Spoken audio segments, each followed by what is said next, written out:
हाय, कशा आहात सगळे? तुम्ही आनंदी असाल, मजेत असाल आणि बिंदास असाल. तर बघा चरणारी गुरं. तर किती छान वाटतं बघा वातावरण अगदी. बरीच अशी गुरं अगदी चरतायत. पाऊस अजून गेलेला नाही त्यामुळे ना अगदी वातावरण बघा हिरवळ अशी आहे. त्यामुळे ना छान अगदी ना चारा मिळतो आहे आणि हे दूधही या चाऱ्यावर छान देतात अगदी. तर एकामागोमाग एक अशी ही गुरं पळत आहेत. तर अगदी आठवतं ना ते बालपण. तर आम्ही पण ना आमच्या आजोबांबरोबर ना गुरांच्या पाठीपाठी जायचो आणि गुरं कधी कधी ना पळत सुटायचे. पण गुरांचं एक वैशिष्ट्य आहे बघा, ते कितीही लांब गेले तरी आपल्या घरी ते अगदी बरोबर परत येतात.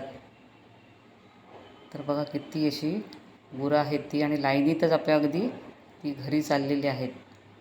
छान असं वातावरण भारी वाटतं नाही पण बघायलाच. तर माझे व्हिडिओ तुम्हाला आवडत असतील तर नक्की लाईक करा, शेअर करा आणि सबस्क्राईब करा. थँक्यू. Bye bye.